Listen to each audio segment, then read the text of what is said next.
Señor, y estos santos evangelios, desempeñar con lealtad y patriotismo el cargo de presidente de la nación y observar y hacer observar fielmente la Constitución de la nación argentina. Torno esperado, Aníbal Troilo levanta su espíritu porteño para abrir la portada de una... De incomparable esplendor, bajo tus luceros, son dos bandoleros, ojos de un rostro español.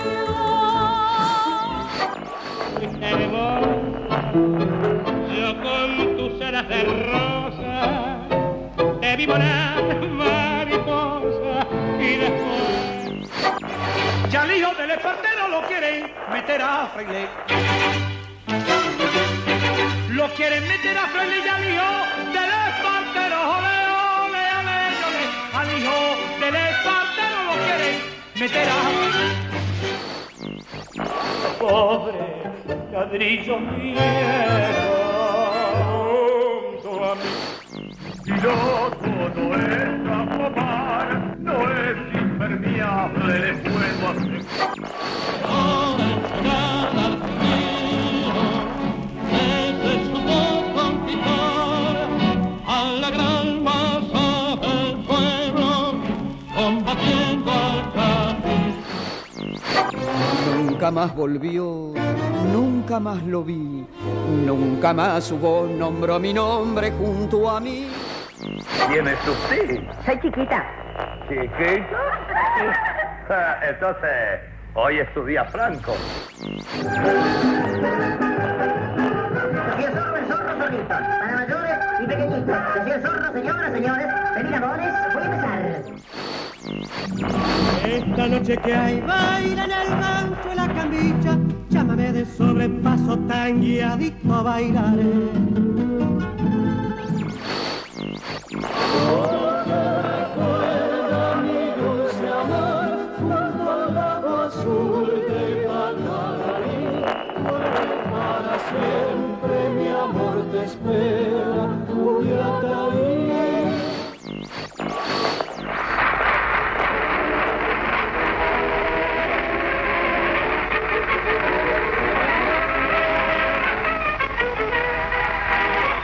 Y mejores peinados, los Dora. La almohada y la noche juntas son un peligro tremendo para la gente que, como vos, acuna desesperanzado la idea de una rehabilitación que no puede llegarle. Y esas ganas tremendas de llorar que a veces nos inundan sin razón, y el trago de licor que obliga a recordar si el alma está en Orsay. Arriba doña Rosa, don Pánfilo ligero y aquel Mercedes Simones, número exclusivo de Federal. La otra noche que no estaba, recibí un sobre celeste, a tu nombre dirigido, era letra de mujer. Muy buenas noches, nuestros queridos amigos. Qué buenos pianos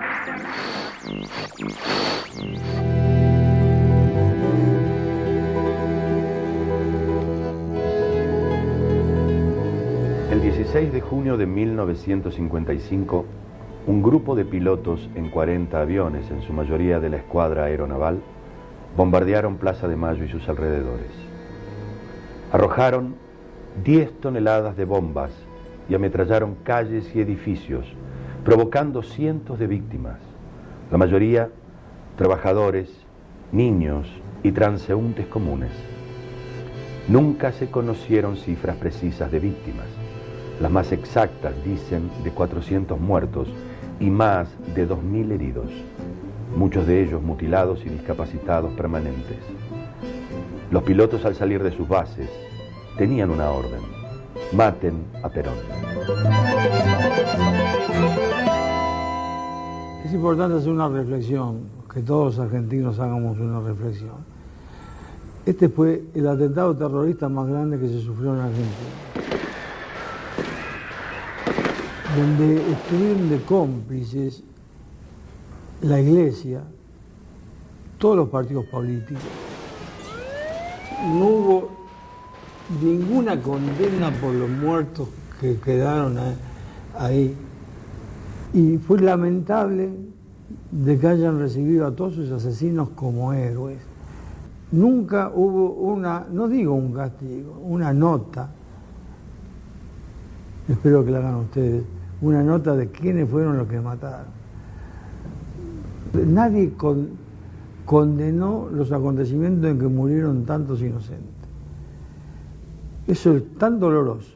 Y para peor, han pasado todos los gobiernos, incluso peronistas, que han dejado pasar la posibilidad de rendirle homenaje a todos los muertos, sean militares, civiles, etc. Esperemos que el pueblo tenga esa reivindicación que nunca ha tenido, porque mucho pueblo fue el que murió ahí. Yo soy hijo de migrantes. Mi mamá es croata, igual que yo. Poplauskas. Todos provenimos de un pueblo de Italia. No me fue mal en la vida. Es posible que yo haya arrancado a lo mejor con una plataforma un poco más arriba que otros. Mi mamá aprendió a leer y a escribir de grande. Mis padres eran españoles. Lituano, el apellido es lituano.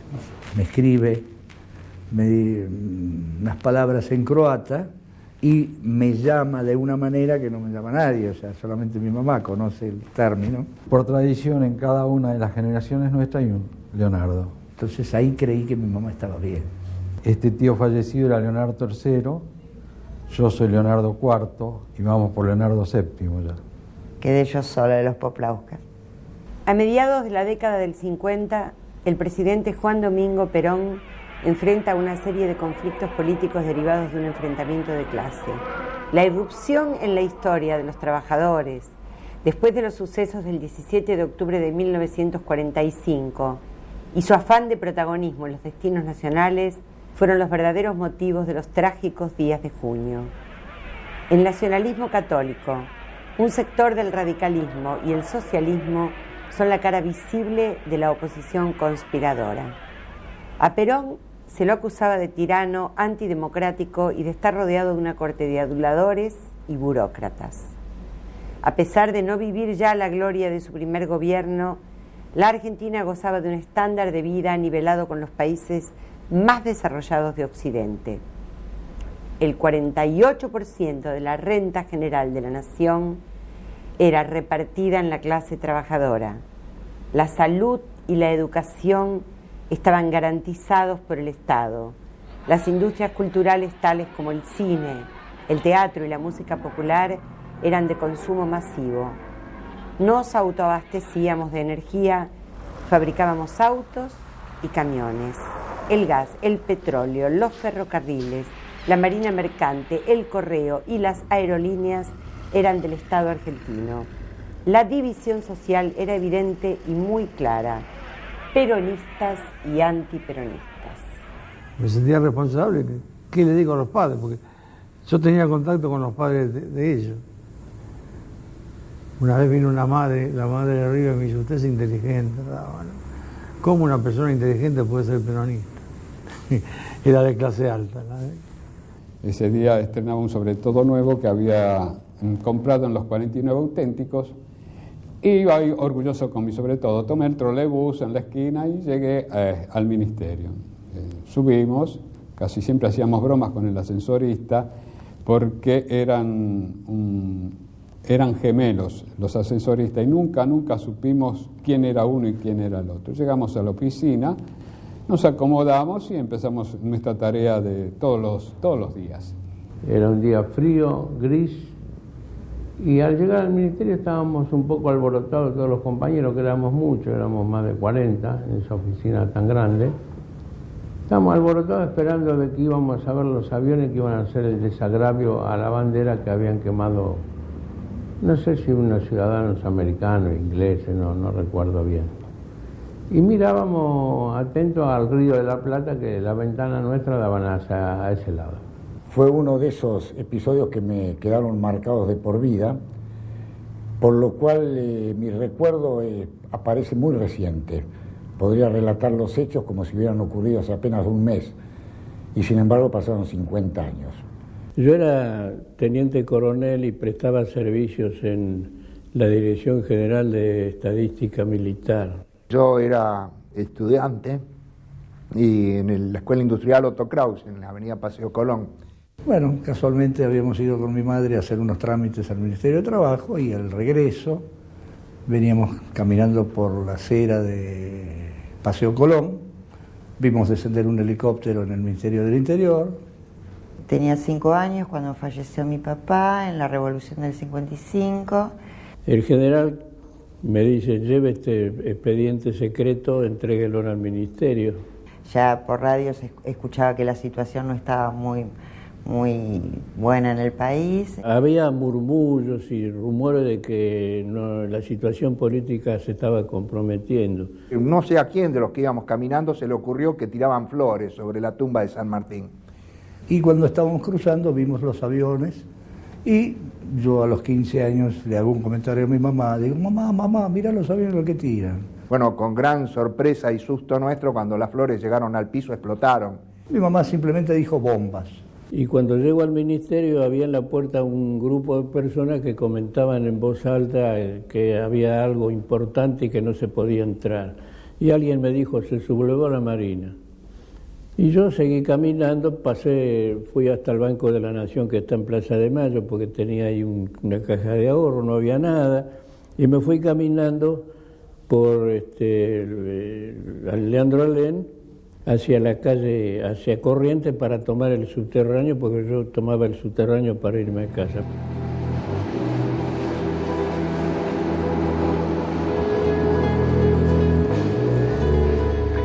A principios de 1955, el conflicto se centraliza en la relación Iglesia Católica y gobierno. A pesar de que la mayoría del pueblo era cristiano, la jerarquía eclesiástica toma el rol de oposición política. El Parlamento deroga la ley que obligaba a la enseñanza religiosa en las escuelas públicas. Se presentan proyectos de ley de separación de la Iglesia del Estado. El propio secretario general de la CGT, que representa la voz del gobierno, se expresa en tal sentido. Se promulga la ley del divorcio y se equiparan los derechos de los hijos naturales. El 11 de junio, una multitud se reúne para celebrar el Corpus Christi. Marchan de la catedral hasta el Congreso Nacional. Se producen algunos disturbios y se incendia la bandera nacional. El gobierno denuncia que este acto es un agravio, mientras la oposición delata lo sucedido, acusando al gobierno de provocar los incidentes. La oposición, a pleno, marchan juntos tras la consigna Cristo vence. Desde el gobierno se anuncian actos de desagravio. Una escuadrilla de aviones Gloster Meteor sobrevolarían la Plaza de Mayo a modo de saludo a la memoria del general San Martín. El día fijado, 16 de junio a las 10 de la mañana. En esos empezamos a escuchar unos ruidos bastante violentos y asomándonos a la ventana vimos helicópteros. Nosotros estábamos en el piso 10, ¿no? Y yo comencé a hacerle seña al piloto, porque era una cosa inusual ver un helicóptero. Entonces nos acercamos, lógicamente, a la ventana. Era un acontecimiento que no lo veíamos muy a menudo. Y le digo a un compañero, abrí las ventanas. Abrámoslas. Las chicas que estaban con nosotros en ese momento ahí, mirando el helicóptero, dijeron, no, que hace un frío bárbaro. Bueno, mi compañero dijo, abrimos igual. 6:15 horas, Casa Rosada. El presidente Perón llega como todas las mañanas muy temprano a su despacho.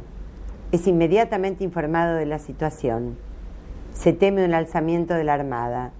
Le aconsejan que deje la Casa de Gobierno y se dirija al Ministerio de Ejército rodeado de tropas leales. El presidente prefiere no alterar el orden de las audiencias programadas. Primero, reunión de gabinete y a las 8 horas, el embajador de los Estados Unidos.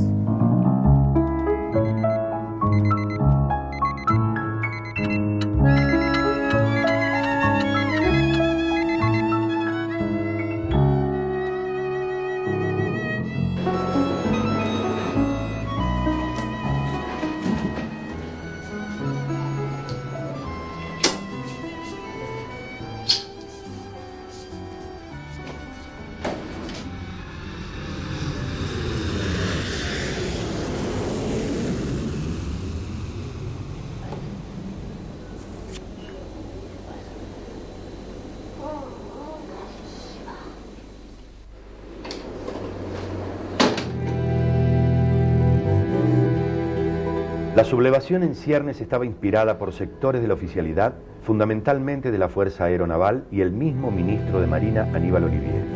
Por el ejército, el comandante del tercer cuerpo con asiento en la ciudad de Paraná, Justo Bengoa. El jefe de Sanidad, el general Pedro Eugenio Aramburu. Sectores de la aeronáutica y civiles, en su mayoría jóvenes de militancia católica. Por los partidos tradicionales se destacaban Américo Ghioldi, del Partido Socialista, Miguel Ángel Zavala Ortiz, del sector unionista de la UCR, Adolfo Bicchi, Partido Demócrata, y los dirigentes nacionalistas Luis María de Pablo Pardo y Mario Amadeo, como algunos dirigentes del Partido Comunista.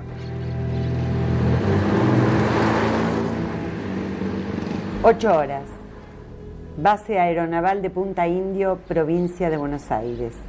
El capitán de fragata Néstor Noriega, con aproximadamente 40 aviones a su mando, ordena encender los motores de los aparatos cargados con más de 100 bombas. 9 aviones C-47 con 300 infantes de marina fueron destinados al aeropuerto de Ezeiza. Debía ser tomado y usado como pista de abastecimiento. El resto de la fuerza en aviones Beechcraft cazabombarderos ponen rumbo hacia el Río de la Plata con destino al centro de la ciudad de Buenos Aires.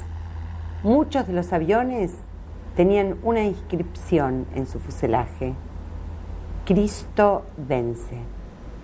8:30 horas. El batallón de infantería de Marina número 4 con 300 hombres copa las instalaciones del Ministerio de Marina en Cangallo y Avenida Madero, al mando del capitán de fragata Juan Carlos Argerich junto al dirigente nacionalista Luis María de Pablo Pardo. El ministro de Marina, Aníbal Olivieri, se encuentra internado en el Hospital Naval, acusando una dolencia cardíaca. Junto a él están sus secretarios Emilio Macera y Horacio Mayorga. 9 horas.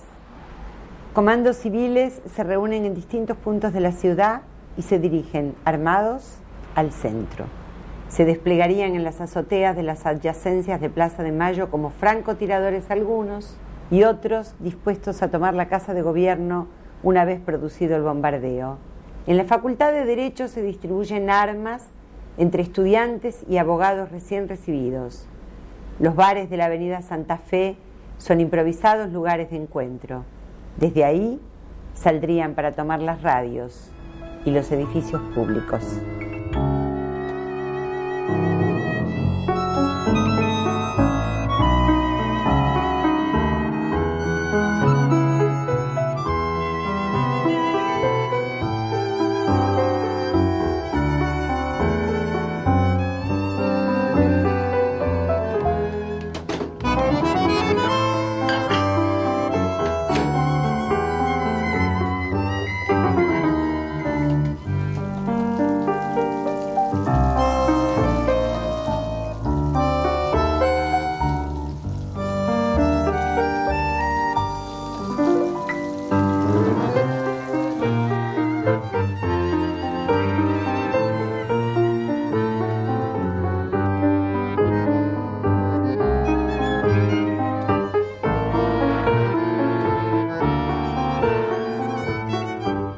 Horas. Cientos de personas se instalan en los alrededores de Plaza de Mayo esperando el paso de los aviones Gloster Meteor, que honrarían con su vuelo la memoria del general San Martín. Entre los presentes llegan alumnos de las escuelas vecinas al centro. Parece que el mal tiempo impide el desfile aéreo. Por suerte, muchos se retiran antes del mediodía y otros no llegan. La noche era espantosa dentro de la ciudad de Buenos Aires. Fue algo muy triste, realmente, que a través del tiempo no lo hemos podido superar, ¿no? Si en algún momento me pongo a llorar, discúlpenme. Después, por mucho tiempo, meses le digo, sentía un pánico muy grande. Hoy debe tener un nombre médico, lo que a mí me quedó. Me convertí en un depresivo crónico. Buscamos los recuerdos. Muy afectado al sistema nervioso. No puedo hablar, no. Pero me costó 30 años de terapia y todavía hago de vez en cuando. Miren, muy mal. Yo tuve 2 años que yo no podía leer ni el diario. Papá no volvió a ser el mismo tampoco. Lamentablemente un recuerdo imborrable de ver en mi Buenos Aires o en la Argentina aviones que venían en picada ametrallando y tirando bombas. Cuando me dijeron que se había ido al cielo, lloré muchísimo y nunca más pregunté por él. Eso es, lamentablemente es inolvidable, no me lo puedo olvidar nunca más. Es todo lo que puedo decir. 11:30 horas. El capitán de corbeta Carlos Celestino Pérez, jefe de la escuadra de C-47, toma el aeropuerto de Ezeiza sin resistencias. 12:30 horas. El mal tiempo imperante impide que los aviones al mando de Noriega puedan acercarse a la ciudad. La Plaza de Mayo muestra una normalidad absoluta. Los transeúntes llegan o parten hacia sus tareas normalmente. Nadie presuponía que minutos después el orden y la paz serían vulnerados.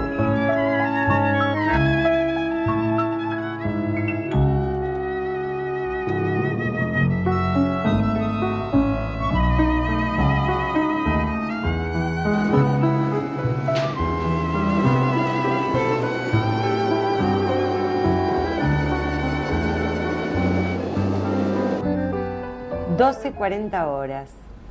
Se despejan las nubes momentáneamente.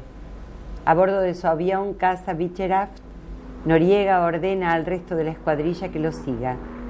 Detrás se encolumnan el teniente Santiago Savarost y Carlos Fraguío. Se lanzan las primeras bombas sobre la Casa de Gobierno. El impacto hace estremecer a los desprevenidos transeúntes.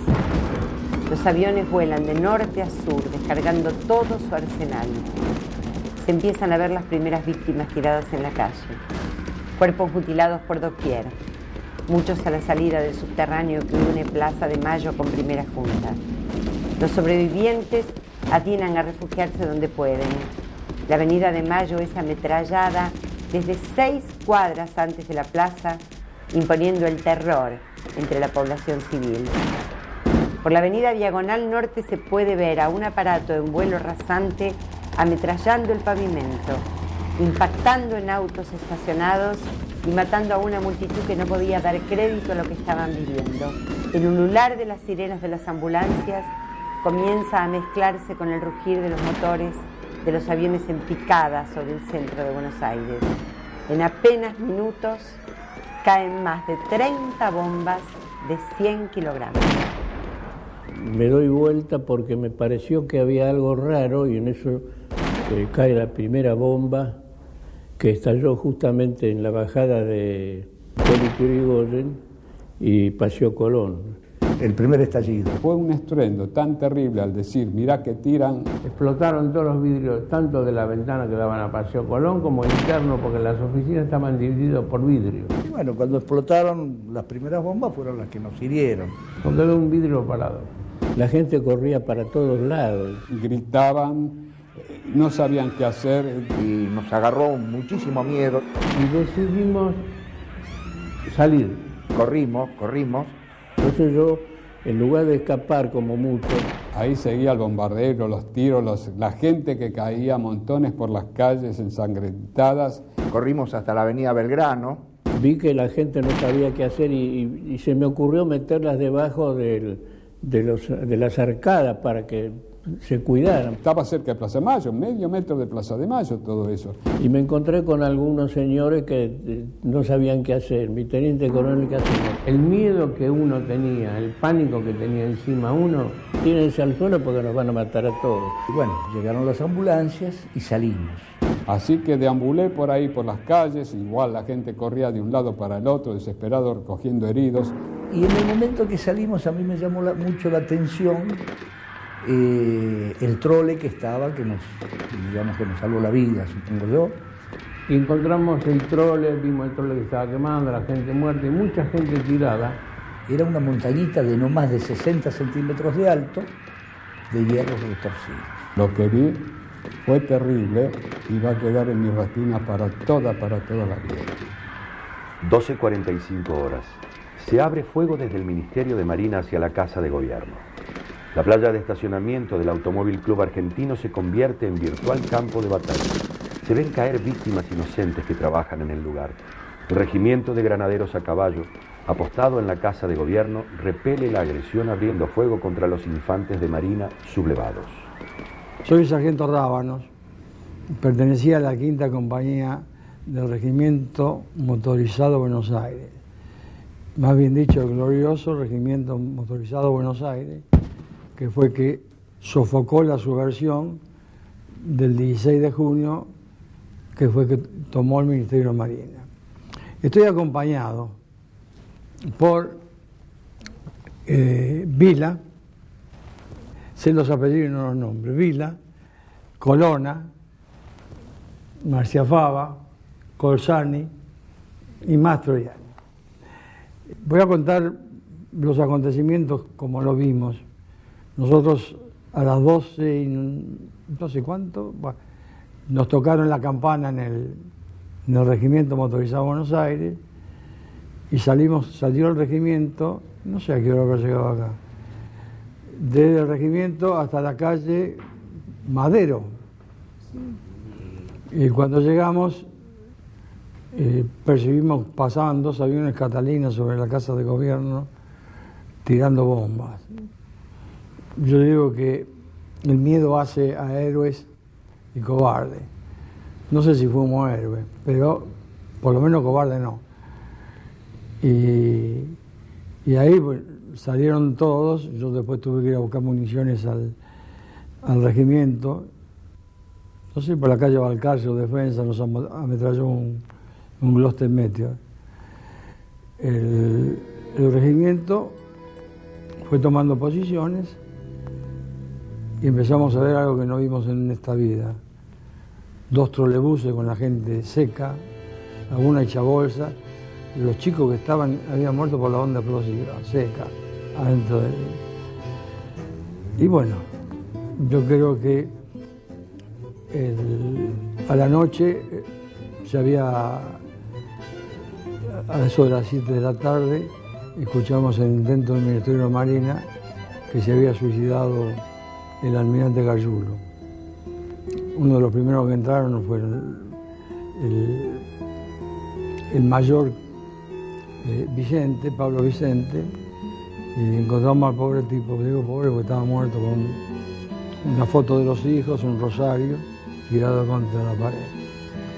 12:50 horas. En la esquina de Paseo, Colón y Alsina, un trolebús de la línea 305, que une el Correo Central con la estación Lanús, es alcanzado por la onda expansiva de una de las bombas. No hubo sobrevivientes. Se calcula, según testimonios, que el transporte iba repleto de pasajeros. Murieron 65 personas, entre hombres, mujeres y niños. Se pueden ver decenas de automóviles incendiados con cuerpos calcinados en su interior. Muchos empleados mueren ametrallados cuando las balas impactan en los edificios públicos. La lluvia no cesa, como queriendo lavar la sangre de las calles para un pronto y silencioso olvido. Salimos con los camiones de Pichinchi-Garay, llegué a la aduana, nos bajaron allí y nos dijeron que al frente había tropa de infantería enemiga. Bueno, infantería de marina enemiga. Tuvimos como objetivo tomar la Casa de Gobierno. Una vez que pudimos tomar la Casa de Gobierno, fuimos a tomar el Ministerio de Asuntos Técnicos, que estaba al lado del Banco Nación, creo que hoy es el edificio que tiene la CIDE, y tomamos después el Banco Nación, que en unas ventanillas arriba, unas ventanas arriba salía fuego. Después fuimos al Playón, en donde nuestro capitán, que era el señor Di Candia, digo señor porque es un señor, perdió prácticamente la vista de un ojo, una esquirla de una bomba, y bueno, después tomamos el Ministerio de Marina, que entramos prácticamente junto con el mayor Pablo Vicente. Bueno, después, una vez que se tomó todo eso, después vino el traslado del personal de allí a la penitenciaría. A mí me tocó con el subteniente Ríos llevar al contraalmirante Aníbal Olivieri lo dejamos ahí en la penitenciaría y ahí pidió al subteniente Ríos que le pidiera a su familia un pijama y un rosario. Di Candia es un señorazo, como dice él. Era un tipo que, macanudo, amigo de los soldados y de los oficiales. Y fue un punto de inflexión. El bombardeo de Plaza de Mayo, el hecho de perder la vista de un ojo. Era un muchacho que corría carreras. Y entró, se apaciguó de tal manera, y yo lo tenía seguido. Yo puse un negocio, en el 55 me fui, o me fueron, un poco cada cosa. Él sabía que todos los que habíamos estado en el motorizado de Buenos Aires estábamos complotando para hacer la revolución de General Valle. Y él estaba en actividad, y vino a mi negocio. Dígale a los muchachos, a Blanquito, a estos que no se metan, que es lo que están proponiendo, es sofocar un movimiento provocado por ellos mismos para fusilar y provocar un escarmiento. Cuando dijo fusilar, entonces fui y le avisé a todos los que estábamos metidos. El jefe del grupo nuestro era el mayor Vicente. El mayor Vicente no quiso seguirle, bueno, después se fugó. Pero él vino a avisarnos que no nos metiéramos nada porque están buscando escarmentar al poco ejército que quedaba que simpatizaba con Perón. ¿Te acordás que en el estacionamiento era del Automóvil Club? Estaba la garita del Automóvil Club. En el mismo momento, que se lo llevan a Di Candia al hospital militar,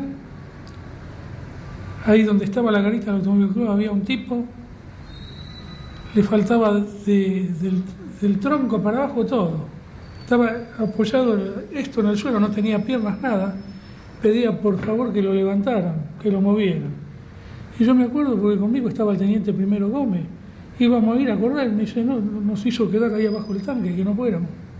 Estábamos abajo del tanque que estaba ahí. No, hay imágenes que no se borran nunca más. 13:15 horas. La CGT hace un llamamiento en defensa del gobierno nacional. En las fábricas, miles de trabajadores abandonan sus puestos de trabajo. Por las avenidas se ven llegar camiones repletos de gente. Algunos se dirigían directamente a la Plaza de Mayo, quedando expuestos al fuego de los aviones sublevados.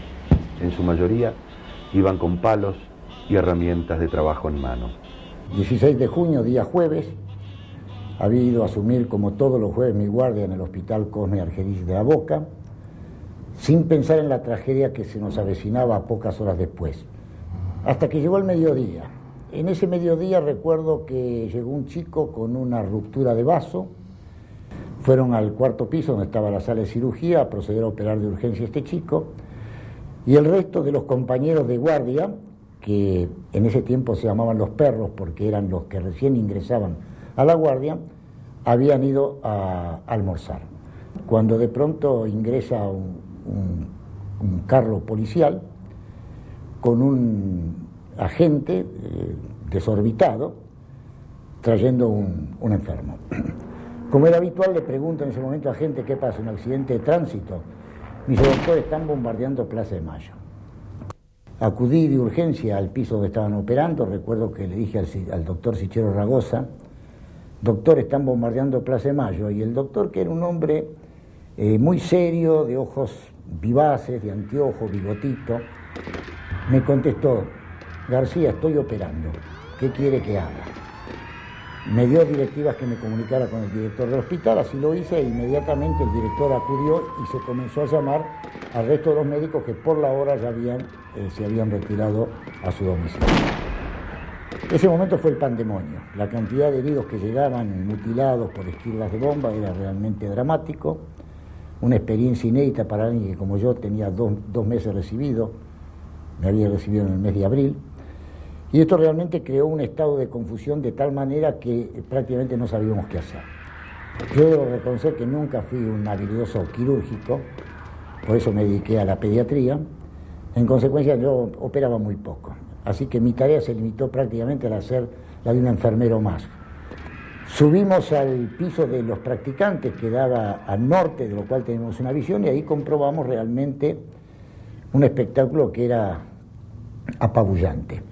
Los aviones de caza, los Gloster Meteor, volaban sobre el Hospital Argerich, de ahí giraban y en picada se lanzaban sobre la Casa de Gobierno, sobre Plaza de Mayo. Yo recuerdo que me decían en ese momento de que cada tantos disparos salía del ala de los aviones un destello luminoso. Bueno, era un destello luminoso tras otro, lo que da una imagen de la descarga de metralla que estaban ejerciendo.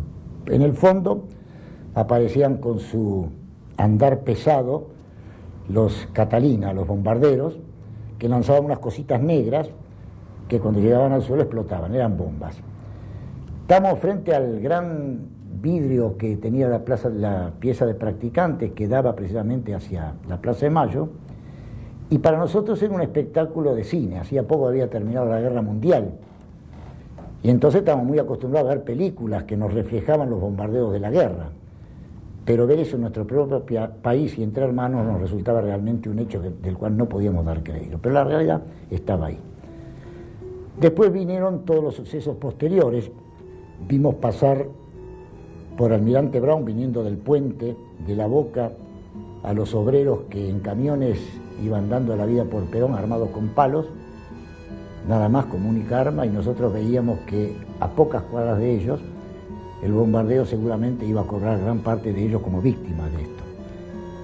Bueno, al poco tiempo esta misma gente venía corriendo por el Parque Lezama despavorido porque evidentemente no pensaron la tragedia que se estaba desatando en ese momento en la Plaza de Mayo.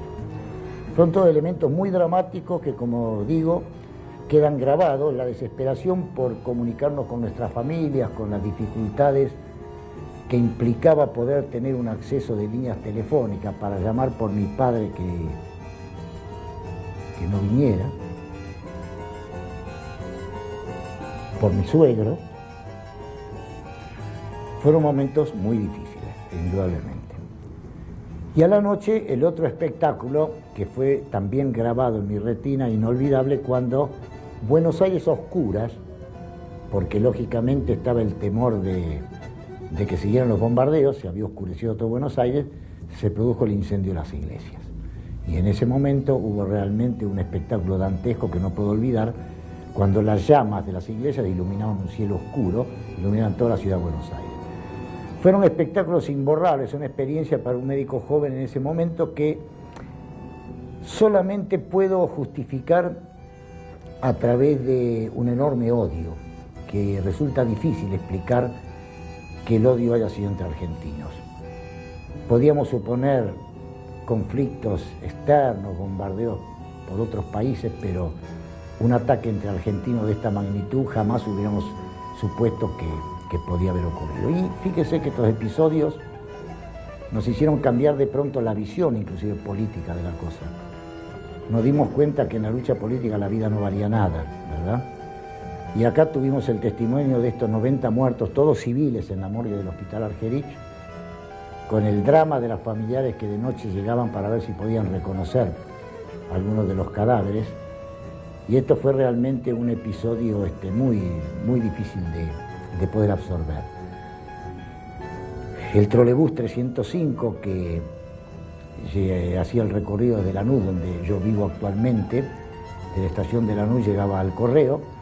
Uno de estos trolebuses había sido impactado en el medio por una bomba y se había incendiado, y ahí llegaron 3 cadáveres de personas que viajaban en ese trolebús, que habían quedado reducidos a pequeños leños irreconocibles. Tanto es así que posteriormente no había los métodos modernos de identificación actuales para cadáveres, fueron reconocidos más que nada por descarte, ¿verdad? A través de bastante tiempo después de estos episodios. Realmente fue un episodio, como le digo, inolvidable, que esperamos que no se repita en el país nunca en la vida. 13:20 horas.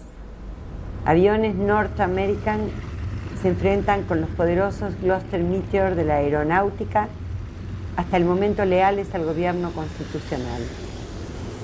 Uno de los aviones navales es alcanzado por el fuego de los Gloster, cayendo al Río de la Plata. Su piloto, el teniente Arnaldo Román, logra eyectarse sobre las aguas. Las baterías antiaéreas de los cuarteles de Palermo logran poner en fuga a los aviones restantes. Se pone en marcha el Regimiento Motorizado Buenos Aires con sus tanques Sherman.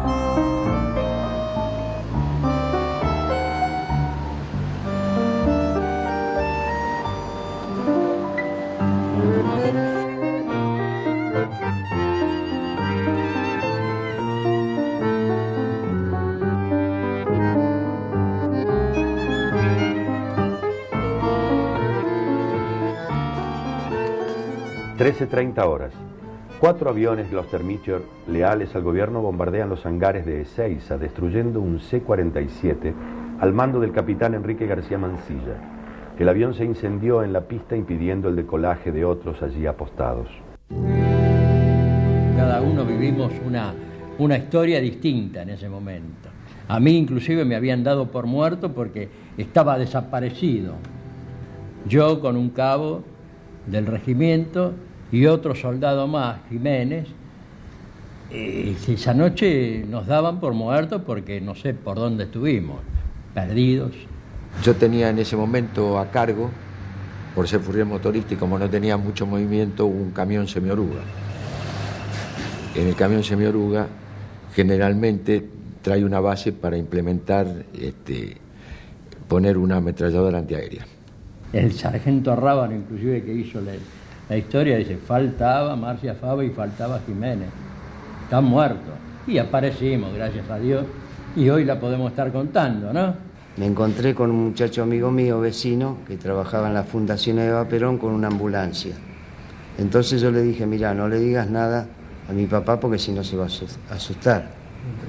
Y él lo primero que hizo cuando llegó a la casa, le avisó a mi papá que me había visto ahí. Entonces mi papá, desesperado, pensando que me habían matado, le estuvo buscando 2 días y pico.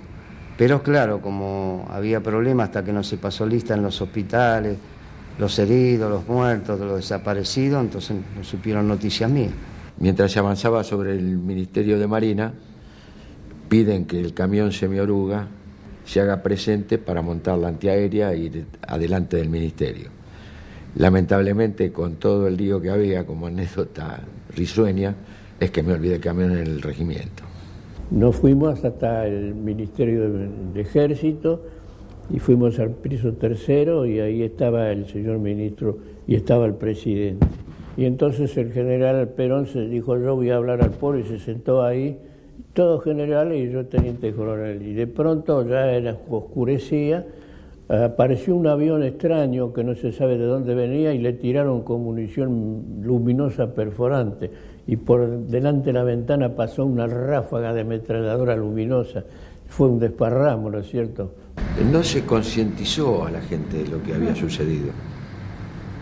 Entonces uno puede contar una anécdota en la casa de que estaba haciendo la conscripción, de lo que pasó, una anécdota más bien de tipo risueña, sin ver que quizá el objetivo de lo que uno quisiera contar fue el sufrimiento que tuvo, ¿no? Si los hijos nuestros hubieran leído, hubieran visto, se les hubiera informado de lo que sucedió, iba a quedar como anécdota en el caso mío que me olvidé un camión, pero nunca lo que pasó. Todavía no te sancioné, Boris. 13:50. Los subversivos bombardean la residencia presidencial de Agüero y Libertador. El accionar llega hasta la esquina de Las Heras y Pueyrredón. Caen 2 bombas, matando a 3 personas. Un policía de nombre Enrique Gil y un estudiante de 15 años y una mucama de 20 no identificados. Los cuerpos son llevados al Hospital Rivadavia. Mi madre tuvo una herida en la pierna derecha, detrás de la rodilla, en la parte superior. Parecía que habían tirado sangre con balde o con manguera. Gritos alucinantes por todos lados. Y llegaba hasta el medio de la pierna, de 20 centímetros por lo menos, abierto totalmente, Todo el mundo estaba herido, incluido yo estaba herido también. De un boquete bastante importante, que una camiseta de un chico de 15 años, de interlock, de manga larga, entró completa en el boquete. Había personas muriéndose. Le hice un tapón en la herida, lo vendé con una camisa y con la corbata y el cinturón le hice el torniquete. 14:30 horas. Un sector de la aeronáutica hasta el momento leal al gobierno se sublevaba al mando del comandante Agustín de la Vega. Varios Gloster Meteor se pasan al bando rebelde, entre ellos los pilotos Carlos Carus, Orlando Arrechea, Mauro Zaita, Eduardo Correa y Jorge Mones Ruiz. Había personas que habían perdido las piernas. Yo realmente pensaba que si se salvaba, sobrevivía, la pierna no se salvaba. El gordo Fasanero. Dijo que regresaba para almorzar. Lo levantó en el aire, lo hizo pasar por arriba de un coche, pero lo levantó como si fuera un papel. Un espectáculo que no se puede describir. Después de 3 días lo encontraron en el cuerpo destrozado en el hospital de clínicas. Después de eso, arrastrándola un poco, porque ya que era pesada mi mamá, la llevé hasta la escalinata del Ministerio de Hacienda y ahí estuvimos una media hora, no pudo precisar el momento, lo del tiempo, abrieron las puertas del ministerio y nos fuimos adentro, ayudados por otra gente que nos ayudó a transportar a mi mamá. 14:50 horas. Se produce el segundo bombardeo a la Plaza de Mayo. Mones Ruiz, al mando de un Gloster Meteor, recibe órdenes del capitán Noriega. Encabeza una escuadrilla que ataca perpendicularmente al Río de la Plata a lo largo de la Avenida de Mayo, ametrallando desde la Plaza Lorea hasta la misma Plaza de Mayo.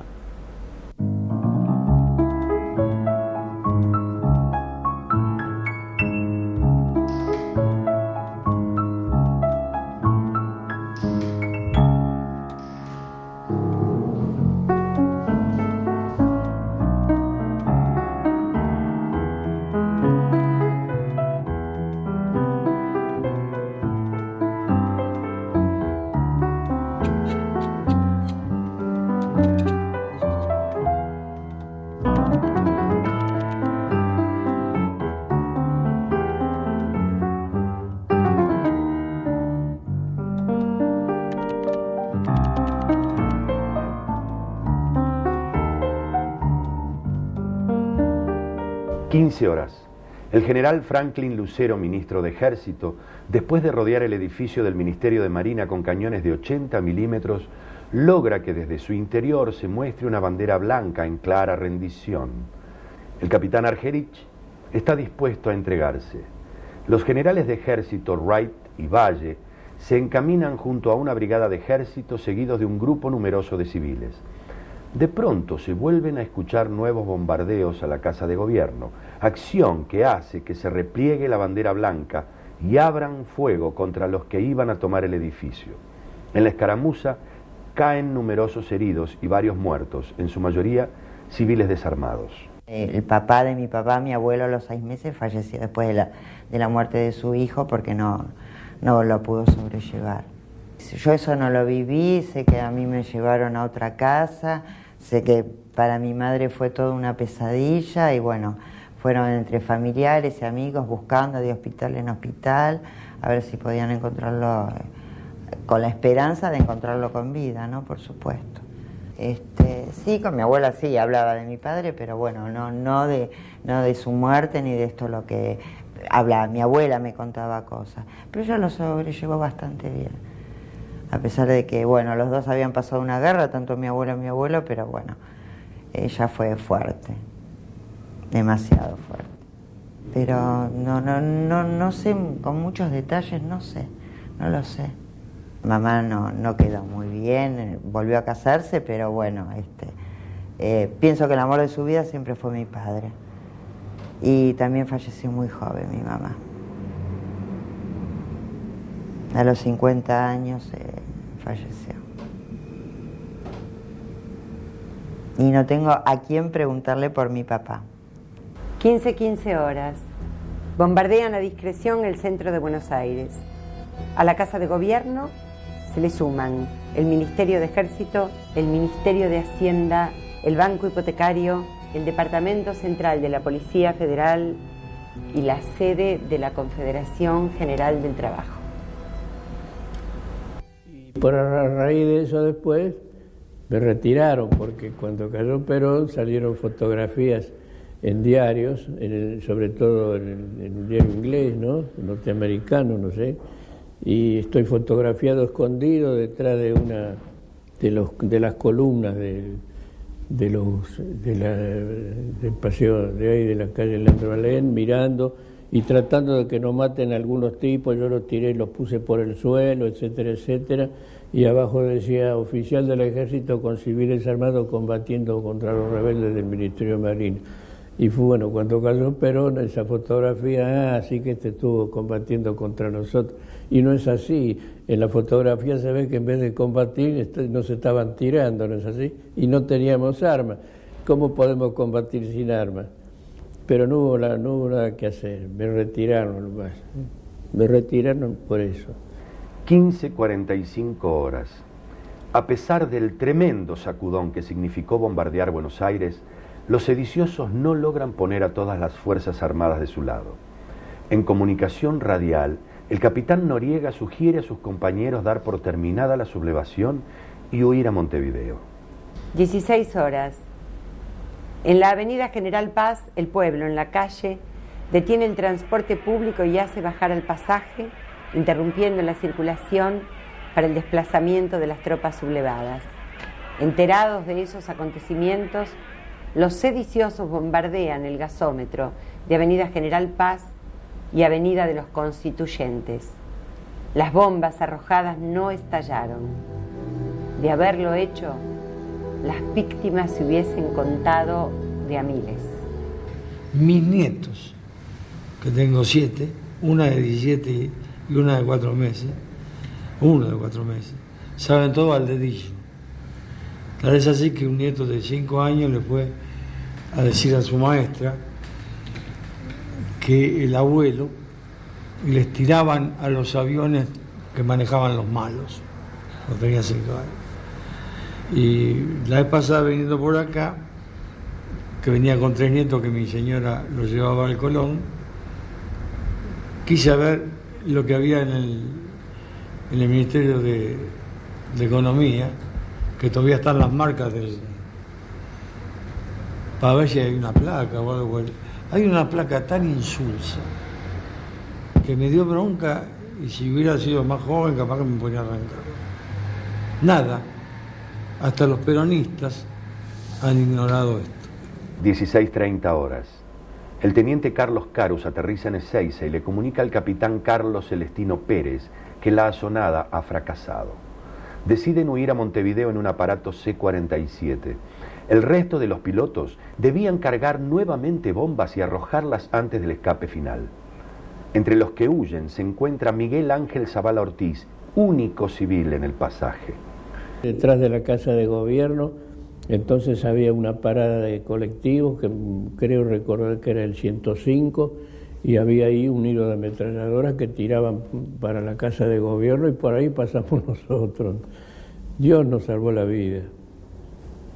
Dios me metió en esa cuestión, pero afortunadamente me dijo: bueno, pero este pibe no tiene nada que hacer, ¿no es cierto? 17:40 horas. Mientras el presidente Perón se dirige al pueblo por Radio Nacional, anunciando que el intento de golpe fracasó, se produce el último ataque aéreo. 2 aviones descargan su metralla sobre unas 30.000 personas reunidas en Avenida Independencia y Azopardo, sede de la CGT.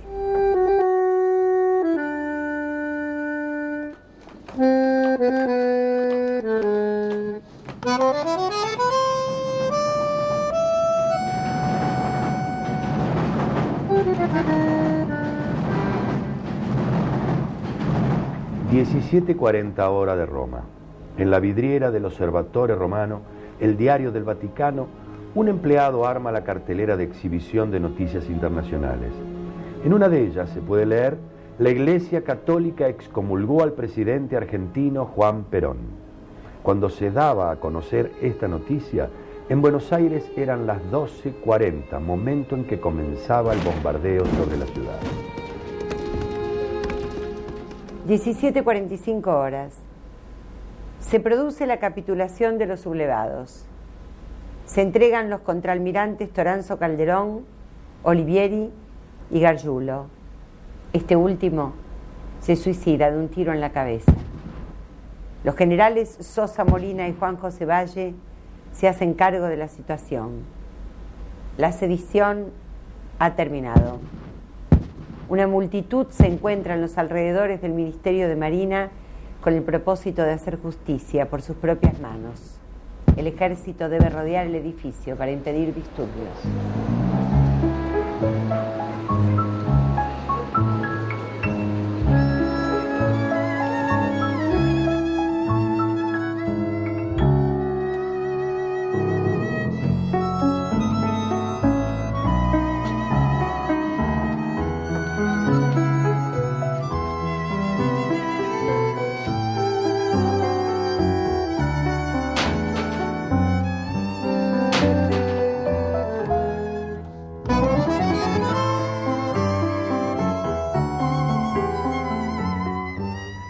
Horas, el general Justo Bengoa, la cara visible de los sublevados del ejército, intenta huir en su propio auto a Entre Ríos, pero no puede pasar más allá de la avenida General Paz. Cuando se presenta ante el general Lucero, le dice que él no está al frente de ninguna revuelta, dándole su palabra de honor de soldado y general de la nación.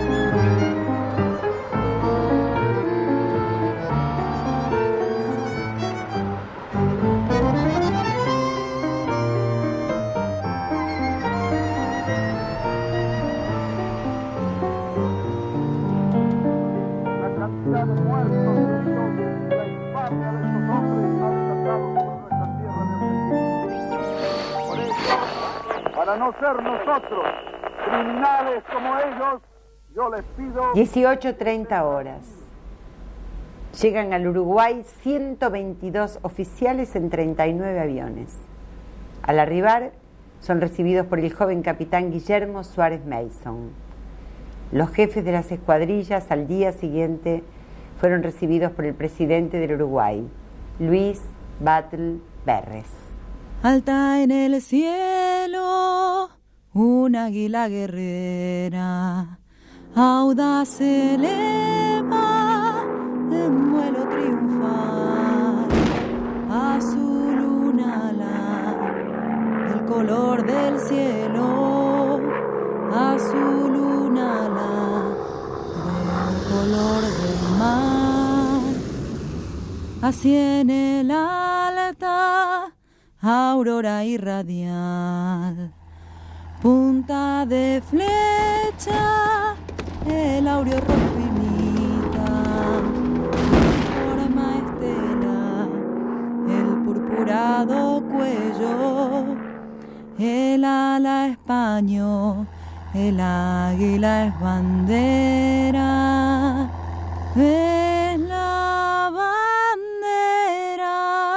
de la patria mía, del sol nacida que me ha dado Dios. Es la bandera de la patria mía, del sol nacida que me ha dado Dios.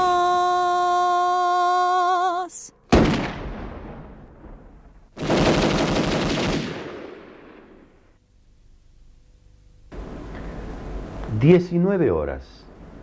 Todos los médicos de la ciudad fueron convocados por el Estado para que se presenten en las guardias de los hospitales.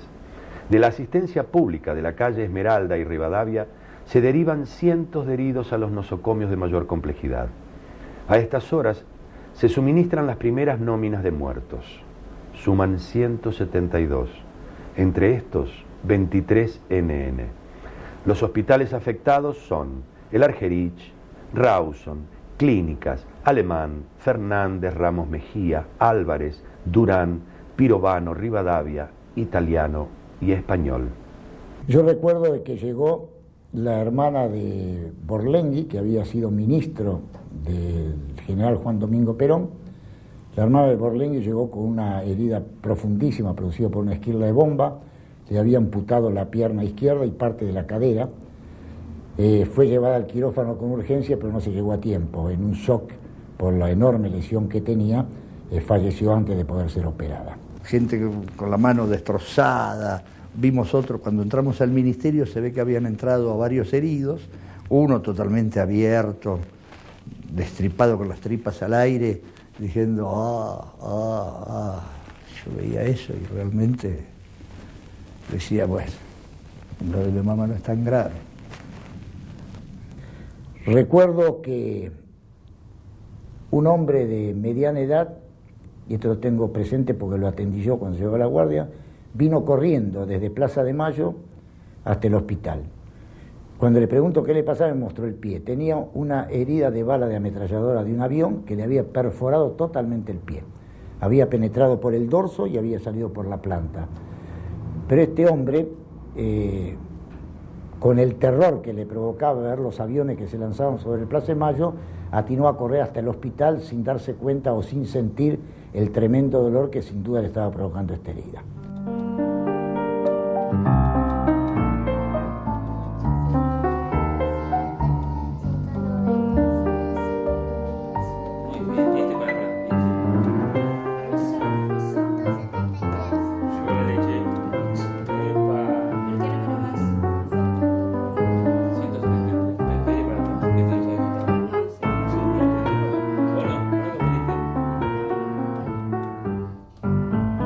En jeeps y camionetas del ejército, los familiares recorren los hospitales en busca de sus seres queridos.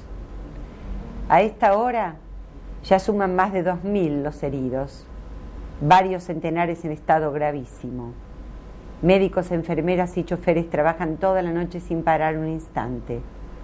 Las ambulancias entran y salen a cada minuto. Las morgues de los hospitales se vieron desbordadas, teniendo que habilitarse camiones especiales para depositar los cuerpos.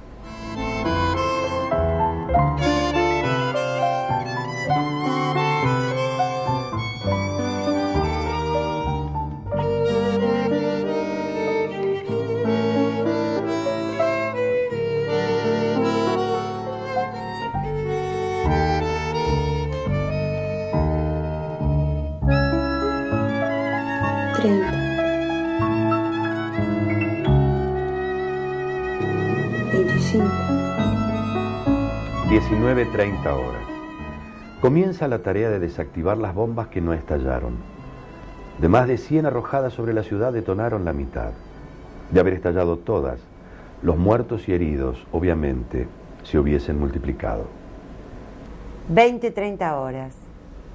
Grupos civiles enardecidos atacan las iglesias produciendo destrozos e incendios. Se destruyen imágenes y atrios. La ira y la violencia se apodera de mucha gente que vio superada su propia fe al ver que en nombre de Cristo se pudiera bombardear una población civil indefensa. Las iglesias atacadas fueron San Nicolás de Bari, Nuestra Señora de la Victoria, San Francisco, San Juan Bautista, San Miguel, Santo Domingo, La Piedad, San Ignacio, San Roque, de la Merced, del Socorro, la Catedral y la Curia Metropolitana. Casi 100 oficiales fueron enjuiciados por los hechos. El único que recibió condena severa fue Toranzo Calderón, degradado en ceremonia pública. Los demás recibieron penas leves. Cuando 3 meses después triunfa la Revolución Libertadora, todos fueron liberados y los pilotos refugiados en Montevideo fueron recibidos por sus superiores como héroes de guerra. Y bueno, todos los 16 de junio a este amigo lo llamo y le digo, mira que hoy cumplimos los años, porque nosotros nacimos ese día. Además siempre digo que cumplo los años 2 veces en el año. El 29 de mayo, que por casualidad es el Día del Ejército, y el 16 de junio, que fue cuando salí, por casualidad salí vivo. Y hago recordar, ahora cumplimos 50, 51. Sigue siendo mi amigo, después de tantos años. Así que nuestro nacimiento es el 16 de junio del 55.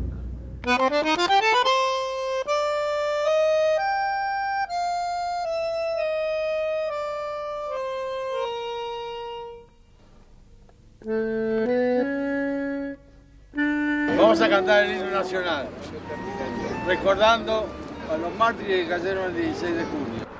Oh, inmortales el grito sagrado, libertad, libertad, libertad. Hoy rotas cadenas, desde el trono a la noble igualdad. Ya su trono divinísimo abrió las provincias unidas del sur, y los libres del mundo responden al gran pueblo argentino salud, al gran pueblo argentino salud.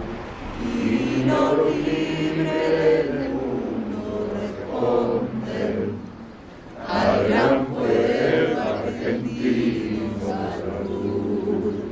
Y los libres del mundo responden al gran pueblo argentino salud.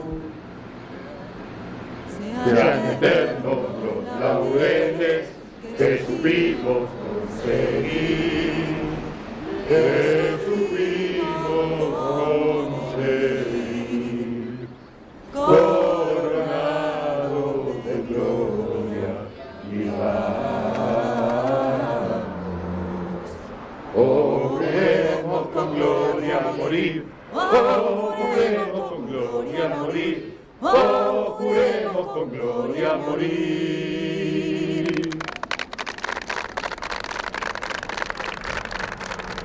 El 16 de junio de 1955, día del bautismo de fuego de la Fuerza Aérea Argentina contra su propio pueblo, fue en realidad día de sediciosos y sublevados al orden constitucional.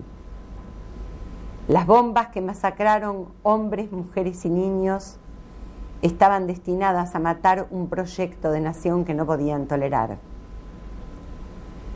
Fue también el día en que el pueblo puso el pecho a las balas junto a los soldados leales al gobierno popular. Es día de olvidos y de memorias, que retorna como retornan las imágenes de los que contaron en la clandestinidad esta historia. A ellos y a los muertos de la Plaza de Mayo intentamos rescatarlos de la muerte trayéndolos con nombre y apellido.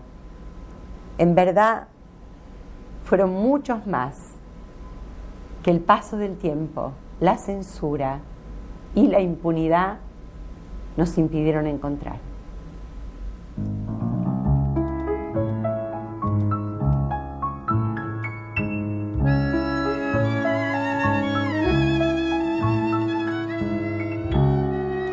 Eran sueños laburantes, eran pibes y palomas, eran viejos estudiantes, eran giros y madonas, y se quebraron los cielos, y la lluvia fue metralla. Se callaron los mortales, las historias, las palabras. Eran bardos jubilados y sabiondos y suicidas. Era el mejor del colegio, era el botón de la esquina. En una plaza de junio, armados de felonía, un tal Caín y un tal Judas salieron de cacería. con las garras escondidas entre cruces y banderas. Era una muerte cobarde, era una muerte extranjera, con color de culta Europa y olor a barras y estrellas.